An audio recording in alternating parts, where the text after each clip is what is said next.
Saat ini kami sudah kehadiran Kiai Haji Fikri Haikal MZ. Assalamualaikum, selamat malam. Waalaikumsalam warahmatullahi wabarakatuh. Ya, kami persilakan kepada narasumber untuk bertanya, silakan. Kiai, assalamualaikum. Waalaikumsalam. Saya mau tanya, Kiai, singkat aja, ya. Kalau ada ulama, ya, bergabung dalam satu lembaga, nih kita diskusi majelis ulama nih. Sikap MUI adalah mendukung pemerintah, haram apa halal? Haram apa haram? Halal apa haram? Mendukung pemerintah. Saat ini pemerintahnya Anies. Nah, kira-kira gitu. Halal apa haram? Ya. Silakan Ustaz. Ya, terima kasih. Ini emang biasa ya, setiap 2 tahun menjelang pergantian pimpinan nasional, mesin udah mulai dipanasin nih. Biasa, dalam iklim demokrasi biasa. Cuma permasalahannya, selama kita mendukung yang benar, memang harus, wajib mendukung yang benar. Itu dari sisi pribadi. Tapi dari sisi kelembagaan tetap dijaga kenetralitasannya. Soal pribadi-pribadinya, monggo silakan. Bahkan agama mengajarkan ikuti terus kebenaran, jangan sampai berpaling.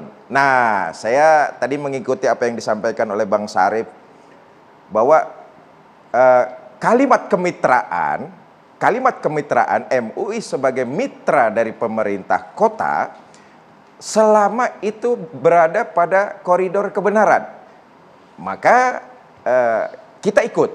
Tapi ketika melenceng dari maslahatul ummah, ya tentu ada peneguran dengan cara-cara yang tadi sudah disampaikan oleh Ustadz Faiz, dengan cara-cara yang santun tentu.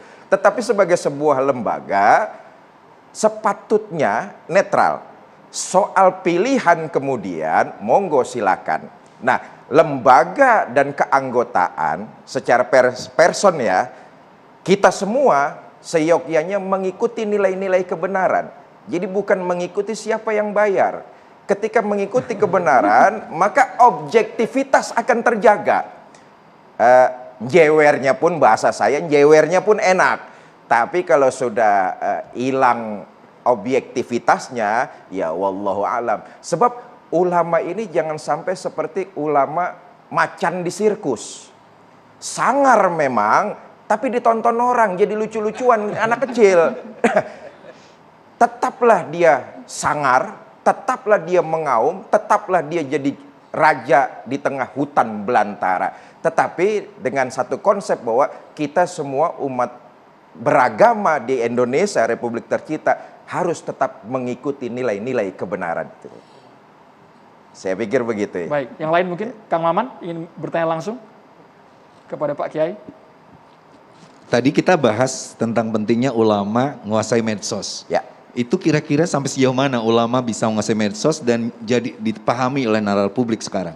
Nah, saya setuju apa yang tadi disampaikan oleh Kang Maman, bahwa tidak semestinya seorang ulama itu hanya bisa memahami kaidah-kaidah syariah, kaidah-kaidah hukum-hukum. Tetapi yang lebih terpenting adalah dia harus memahami grassroots. Karena jamaah itu mereka kalangan bawah. Bagaimana ini harus dihubungkan? Seorang ulama dia paham betul jamaahnya dari kalangan apa, muridnya dari kalangan apa. Itu sebabnya Nabi mempresentasikan 4 sahabat sebagai pilar. Ada Abu Bakar sebagai orang tua, ada Umar bin Khattab sebagai orang yang gagah perkasa, ada Utsman bin Affan sebagai agnia, ada juga Ali bin Abi Thalib sebagai pemuda. 4 pilar utama baginda Nabi mencontohkan, menggambarkan bahwa itulah yang ada di tengah masyarakat. Seorang pemimpin, apalagi ulama, dia seyogianya harus paham betul. Karena begitu dia akan menyampaikan satu pelajaran, satu materi, satu hukum, dia sadar bahwa tingkat masyarakatnya ini level 1, level 2, level 3, atau level 4. Jangan sampai menerangkan sesuatu yang jelimet, tetapi ternyata muridnya, jamaahnya, masyarakatnya enggak paham soal itu, mubazir. Itulah makanya harus paham betul. Saya pikir begitu. Pak Kiai, ada ulama yang dekat dengan pejabat politik. Ya. Kadang dikait-kaitkan, wah ini ulama ini pendukung si A, pendukung si B, itu kan rancu jadi Pak Nah, Kiai. persoalannya adalah sah-sah saja. Tadi saya katakan sah-sah saja bahwa menjelang 2 tahun ini pergantian pucuk kekuasaan, mesin sudah mulai rada panas. Tetapi buat kita bangsa Indonesia, hendaknya tanamkan husnuzon. Berbaik sangka sajalah. Sebab kalau mau berburuk sangka, nyapain diri kita sendiri, nggak ada manfaatnya. Buat para pemirsa, berbaik sangka, husnuzon itu memang anjuran agama.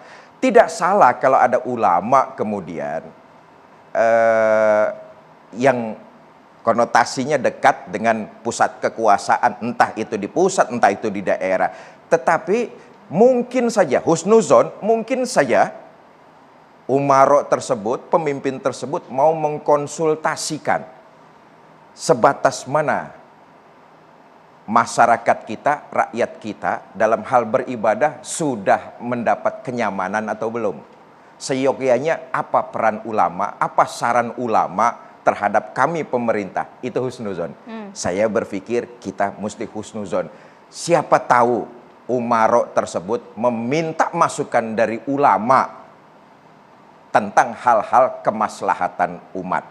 Tetapi kalau ada hal lain, dalam tanda kutip, ada bergening, ya wallahu a'lam, paling tidak lambat atau cepat, masyarakat juga akan menilai dan tahu sendiri. Wallahu a'lam bishawab.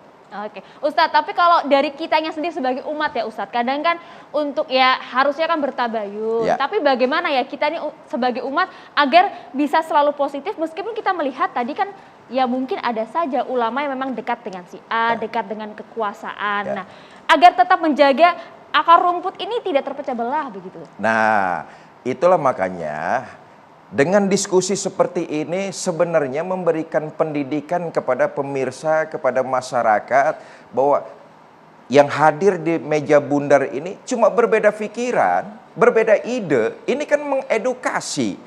Mestinya pemirsa juga memahami ini secara menyeluruh bahwa kita berbeda ide itu biasa aja kok. Berbeda pemikiran itu biasa aja, berbeda baju biasa aja, tapi bahwa kita harus tetap menjaga kerukunan, itulah bukti kita menjalankan agama. Apa yang tadi sudah dikatakan Profesor, hubul waton, bagian daripada iman. Itu kita buktikan seperti itu. Nah, poinnya buat saya, penekanan saya kepada pemirsa, masyarakat Indonesia tercinta, edukasi semacam ini hendaknya juga diterapkan oleh pribadi masing-masing. Jangan melihat sebuah perbedaan itu sebagai permusuhan. Boleh saja kita beraneka warna, boleh saja kita berbeda, baju nggak sama. Tetapi bahwa yang lebih terpenting adalah kita menjalankan agama, bahwa kita diikat dengan persaudaraan sebagai sebuah bangsa negara kesatuan Republik Indonesia. Masya Allah. Baik. Terima kasih banyak Pak Kiai Ya. Haji Fikri Haikal MZ sudah hadir di Catatan Demokrasi. Kang Maman dan juga Mas Anggara sudah hadir. Terima kasih Bang Syarif dan juga Kiai Faiz. Intinya adalah sebagai umat tentunya kita menginginkan bahwa MUI ini marwahnya tetap terjaga, membina, mengayomi dan juga meluruskan umatnya ke jalan yang benar. Kita berjumpa lagi di Catatan Demokrasi minggu depan. Saya Maria Segam. Dan saya Andromeda Mercury. Prof Henry, terima kasih banyak tadi sudah membanjiri kami Terima kasih, dengan Prof. contoh konten yang positif yang harus kita buat. Pancing influencer kemudian menjadi konten kreator yang punya tanggung jawab akan unggahan dan juga unduhan kita di media sosial. Saya Andromeda Mercury dan juga Maria Segam. Terima kasih. Sampai jumpa.